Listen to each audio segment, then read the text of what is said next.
stuff, a lot of ground as far as, how they're built, costs and all that. Let's wait till the end. So write down some questions you might have as I go through this. It should take about 15, 20 minutes. And then at the end, we can cover any questions that you guys have. Okay. So again, as David mentioned, we're ADU West Coast. And if you don't mind putting your mic on mute, that way we could have no background noise. Thank you.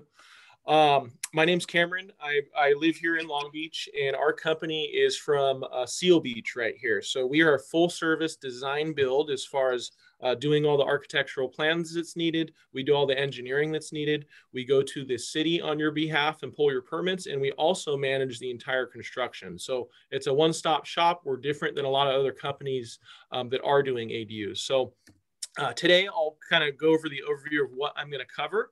Number one, who is ADU West Coast? We're going to give you an intro on that. What is an ADU? We'll show you some pictures and videos of ones that we've done. And then we'll also see some benefits of ADUs, some of the 2020 law changes, average cost to ADUs, what to look for that will bring that cost up or down, and then different financing programs. And at the end, like I said, we'll do a question and answer. So one sec here. So who is ADU West Coast? So we're made up of 4 main partners, even though we have more employees than that. But the 4 main partners are Chung Lam, who is actually a structural engineer and a GC with 10 years of construction development experience. He's done everything from tilt-up, multifamily, custom homes, everything. Ron Householder has been in mortgage and real estate for 20 plus years. I'm Cameron. I actually know David because I used to do real estate, and he used to be my title rep. So we still keep in contact, and he's the one that actually got me involved on YouTube and making that blow up for us, which I'll kind of touch on later. And then Chi Lam, he's Chung's brother, and he's a certified architectural designer with 15 years of architectural work experience. So again, we do everything under one roof. The reason I'm showing you these right here, some of you, if you live in Huntington, might have seen these. These are 2 custom homes that we built, just showing people that we have a custom home background experience from development. So that's what we took, this same concept as far as design build, and we in 2020 made this company just specifically for doing ADUs. So what is an ADU? An ADU is a second or third house complete with independent living facilities, which includes a kitchen, bathroom, etc., for 1 or more persons. And then an ADU stands for accessory dwelling unit. So that's another name. You might have also heard granny flat, grandpa flat, mother-in-law or father-in-law quarters. Those are other kind of just street names for them. And then here to the left, you can see the type of ADUs that we see. So here in the top left is over a garage. We do see that, once in a while. It is going to be more costly than doing some others because you have to restructure that first floor of that garage to support that second story. So not as common, but we have done them and we do see them. Right here on the right is a garage conversion. You can basically convert either attached or a detached garage. It doesn't matter. We're doing both right now. That is the most common and most cost effective to do. And then down here is a standalone unit. You're allowed to build up to a 1,200 square foot ADU unit as long as you have the setback requirements of 4 feet from your side and rear lot line. And most cities are 10 feet. Some have pushed it back to 6 feet from your existing structure, so from your main house. Over here to the right, basement or attic. Obviously in California, we don't have a lot of this. Interesting enough, we're doing one in East LA right now. It's a basement, kind of on a tiered, the house is on a hill. So it's kind of the last tier of the structure, which we're converting, which is going to be really cool once that's completed. No surprise, I'm not going to dive on this too much. The reason why I'm showing you this is you got to understand why these laws were put in place. They're trying to push for more housing. As you can see here, we are in a housing crisis, specifically in these highlighted areas as far as compacted cities, Los Angeles, greater Los Angeles area, San Francisco, etc. You can see the annual growth as far as housing and population. We're way behind at what we need to be. So again, this is why the state and these cities are pushing this.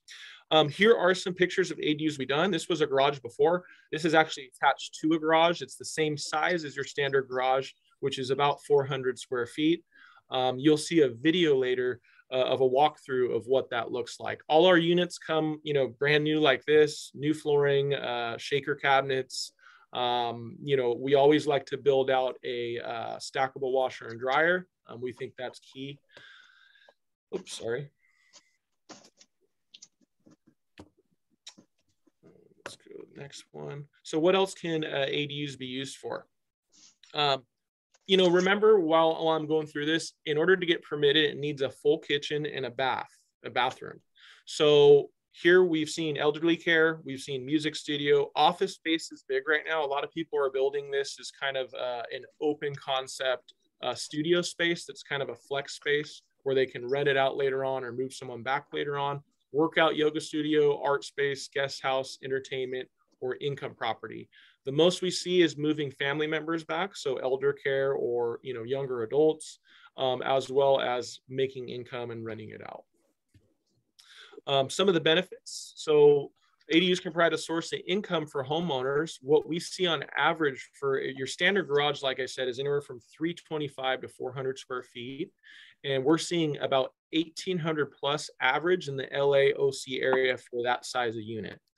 ADUs allow extended families to be near one another while maintaining privacy. So a lot of times, if you can see in this picture here, if it's a detached garage or a ground up unit, a lot of times we wall that up to where this unit even has its own yard area. So it's almost acts as two separate properties, even though it's on the same parcel. Sophia, I'm just going to change it. You can ADUs, stay. You're okay, right? Oh, someone's on not on mute here. Let me get that. Sorry, give me one sec. Okay. ADUs allow a more affordable approach to senior living. So like I said, we see a lot of people moving their parents back or grandparents back.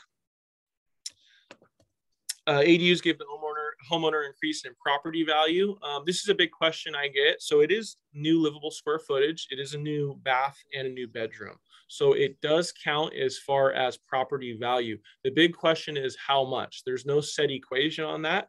It's really depending upon the appraiser and your lender if you're doing a refinance. But in most cases, what we see for the ones we've done and they've done a refinance, they've at least gotten the money they put in out of it. ADUs increase the housing supply, especially in urban areas where it's needed. I talked about more congested areas such as downtown LA, Long Beach, parts of San Francisco. Owners can now build 2 more units on a single family zone property. So if you have a single family zone property, the state will allow you to build an ADU and a junior ADU. Now, those are 2 different things. The junior ADU has to be within your existing house. So it could be a former bedroom, a living room, maybe an extra playroom that you have that you can convert. And it has to be limited to under 500 square feet. The ADU can be freestanding. You can go out of a garage, and that can be up to 1,200 square feet. So again, on top of the single family you already have, the state will allow you to build an ADU and a junior ADU as long as your lot will allow it. Big thing about this, which I'll touch on later, you cannot rent all these 3 units out if you were to build an ADU and a junior ADU. The state, it's specifically in the state law that the owner has to occupy one of them. If you were to just build one of each, so if you were to build an ADU or a junior ADU, you're allowed to rent both your single family and or the ADU or junior ADU out, if that makes sense. So again, if you build 2 and you have a total of 3 units on your property, you have to occupy one. If you just build one of them and you have your single family, you're allowed to rent both out, if that makes sense. And then again, it's going to help solve part of the housing crisis here in California. What are some of the city benefits? So, you got to understand why, why would cities like this, or why are they pushing this? Number one, it's state law, but there are some benefits for cities as far as some of the stuff they have to meet. So if you see here, it's going to count towards their RHNA, which is Regional Housing Needs Assessment, which each city needs. And it's going to meet affordable housing requirements, which again, each city needs to meet. And it's going to conserve a variety of community needs. So you're going to see young, elderly, and a lot of workforce. For the most part of what we see with these ADUs, I would say about 70% are for family members to move back. It's not for rental, even though we do see rentals, but young working professionals or elderly is something we see a lot of. And then an increase in property taxes for the city. So again, this is a big question for homeowners or realtors, real estate professionals. To put it very simply, your property does not get fully reassessed. The way that the tax gets added on, let's say, for example, your project cost $100,000 to construct that ADU. Your property taxes will increase by the $100,000, so the cost of the construction, times your tax basis, which let's say it's 1% or whatever it is, that would get added on to your existing tax basis. So again, it doesn't get reassessed. The addition of the construction cost times your tax basis plus what's already there. Okay, if you have questions, we can touch on that at the end. State law changes. So the owner no longer has to live on the property to rent it out. Again, these are what happened in 2020. I'm just going to go over some of the main ones. There's a lot more than that, but again, these are just the main ones. HOAs must allow ADUs. We're doing one right now in Lake Forest where we're dealing with the HOA. Has not been an issue at all. I'm not going to promise you that any other HOA is going to act the same. It is in the state law that HOAs must allow them though. No minimum lot size requirement. There used to be that before. ADU and a junior ADU can be built. So you can have a total of 3 units on an R1, which is inclusive of your single family. New multifamily ADU laws. This is huge if you own multifamily buildings or know people that have them. I won't get into too much detail on that, but pretty much the ADU laws for that is you're allowed to build up to 25% of your existing count. So if you had a 4-plex, you're allowed to build 1 ADU out of non-livable space. So it could be a carport, it could be a laundry room, a storage space, a garage. In lieu of that, so meaning also, you're allowed to build, if you have enough room on your lot, you're allowed to build up to 2 freestanding 800 square feet ADUs. So again, 25% of the existing unit count out of non-livable space, as well as up to 2 ADUs, 800 square feet. So that's a huge plus. And if, you know, as real estate professionals, multifamily properties generated on, you know, income. So if you can build 2 more units, that's going to increase your value quite tremendously. Limited parking requirements. If you build out a garage, there is no parking requirement. Pretty much it's every single property is within, you know, half a mile of a bus stop, which is the rule as far as parking. So the parking is very limited as far as what they require. And then cities cannot override major state law changes. That's huge as well. And then, like I told you, you can build up to a 1,200 square foot ADU as long as your lot allows it, with the 4-foot setback from your side and rear. And like I said, 10 feet from your existing structure. Most cities, actually some cities, have bumped it up to 6 feet. So always check with your city. Average cost of ADUs. So, you know, I always put always changing because prices are always changing. I mean, ADUs and construction, I'm sure you've heard about lumber prices, etc. Kind of going up and down. Give me one sec here. Someone's not on mute.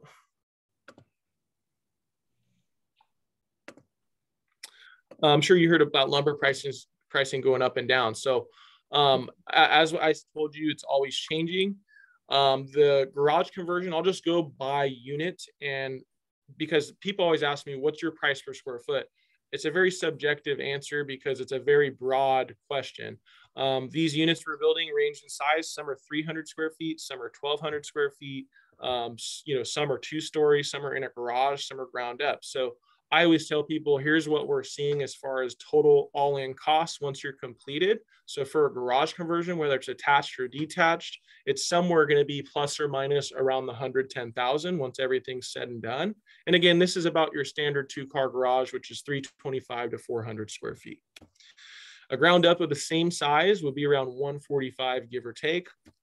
And above garage would be about the same because, again, you got to restructure that first floor. So again, these prices are subjective to the property. It's always changing, plus or minus. So don't quote me that, hey, you said it's going to cost 110. Well, I haven't been to your property yet. We need to go check and analyze the property, which is what we're going to talk about. What to look for with cost, what will bring that up and down. So one thing we look for is electrical, right? Does the electrical come from above? Does it come from below? How far do we have to connect that electrical or any other utility? Sewer. This is a huge thing. How far do we have to trench our sewer? We always connect our new sewer line into the front of the main house property. That way, if there's any issues, we have a clean out right there and it doesn't affect the back unit. So obviously, the longer we have to trench, the more concrete we have to dig up, the more cost that is to you as the homeowner. Raised foundation or slab, raised foundation is a little bit easier. Condition of surrounding area. This is very important. We always observe the site conditions. For example, one thing to note is your slope of your lot. If your garage or the area you want to propose to build your ADU is sloped down from the main street and your sewer's at the street, it requires a sewer pump. That's an extra $5,000 to $6,000 just for the pump. So again, we observe some of these surrounding areas just to see if water is going to gather, how it's sloped, etc. And then condition of the garage. So if we're doing a garage, we want to see what type of condition the floor is in, obviously the structure, the roof. Hopefully we can patch the roof and not have to do a re-roof to save on cost. But again, these are all going to be stuff that you look for when looking to build one. Here's an inspection list of what we do when we go out. So when I do all my site inspections, this is an exact word for word list of what we do. So property wall setback, how close is the property wall to the proposed ADU? Primary dwelling setback, how far away is that? What is the driveway condition? Determine material of the driveway. So is it dirt? Is it all concrete? Is it pebble driveway? It just depends. Surrounding grounds, a condition of the ground, I talked about that. Roof, if you're doing a garage conversion. Inside structure of the garage, if you're doing a garage conversion, we always look at the slab of the garage, dimensions of the backyard. Sewer, we always measure the distance to the primary and the front. And obviously, the foundation type. Electrical, how far are we from that panel? And then size of the garage or open area. Rental scenarios. So this is what we see a lot of for people if they are renting them out. Remember, I told you about 65, 70% of the ADUs is mostly family members that they're moving back. But we have seen these different rental scenarios with ADUs we have built. So scenario number one, live in the main house and rent the ADU. 1,800 plus on average, depending on your area for OCLA on your standard 2-car garage, which is 400 square feet. Option two, live in the ADU and rent the main house out. This is a huge scenario that we're seeing now. Reason being, think about it. If you're an empty nester or single and you have this big house, you can go build your customized ADU, customize your floor plan, materials, however you want to build it. And then you have an income producing property that's going to generate, depending on the size of your house in the area, but anywhere from, $3,000 to $4,000. We have seen that become more popular lately. And then number three, rent both the ADU and the main single family out. So remember, it's got to be just one. You can't have an ADU and a junior to rent them all out. So if you were to just build an ADU and let's say you were to go buy another house somewhere, you can potentially, generate $5,000 a month in income, again, depending on the size of your house and your location. But this is just an example to show you what people have been doing and for some of the ADUs we built on what they've been doing. Steps with building an ADU. So the first step, we always hop on the phone first, get general information, just like buying a home. We've actually changed up our process, and we actually make the client either show us proof of funds or send us a pre-qualification letter saying that they have funds to do the project. Reason being, I used to go on 30 appointments a week. We come to find out that about 20%, 25% we're only able to do a transaction. So in order to save our time, we give as much information on the phone. If they want to proceed, they give us a pre-qual or a proof of funds. Then we go to the house, we do a site inspection, which takes about 30 to 40 minutes. From that point, what we do is do that list that I just showed you, take pictures. From that point, it takes us about, I would say, 2 weeks to generate a quote. And then we are design build. So we do everything. We start the pre-construction phase, and I'll go on timeline after this. which is everything you need to do to get your permits. So you need to submit your architectural plans, your construction documents with all the engineering, as well as go to the city and deal with all that.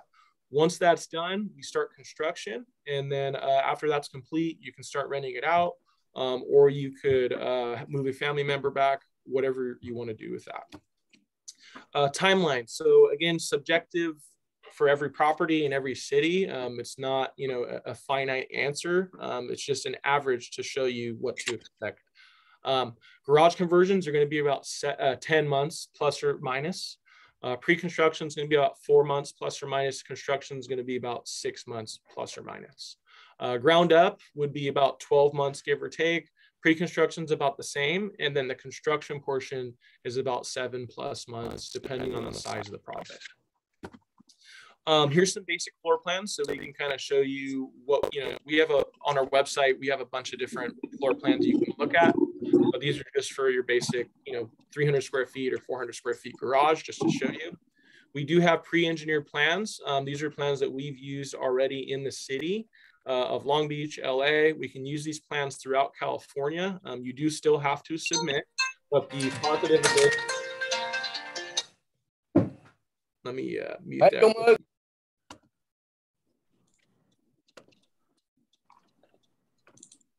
Sorry, I don't know how to mute this. Someone's got some background noise. Do you mind muting that real quick? Okay.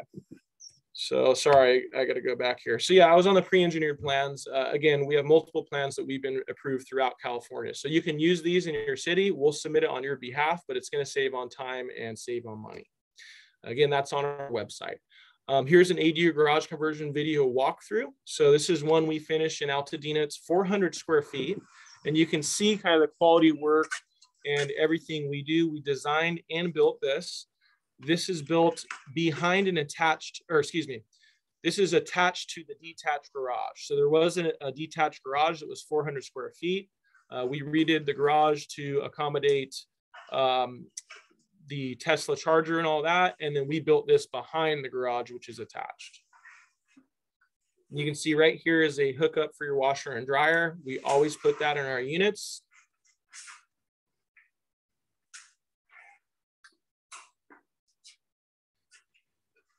So it's just to show you that it's a brand new, you know, beautiful unit. And like I said, all the ADUs we build, the owners usually have us build a fence around it.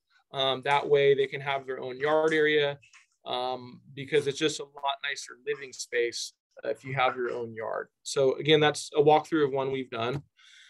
Financing options, you can kind of go through and see what financing options that we see the most common of. It's cash out refinance. We see HELOC, which is again very common. Home renovation loans is going to be a little bit higher rate, but we do see that. And then cash. So number one of what we've seen is people, since they have a lot of people have a lot of equity, they're doing the cash out refi since the rates have been low. I know they just went up, or HELOC. So those are the two that we see the most of.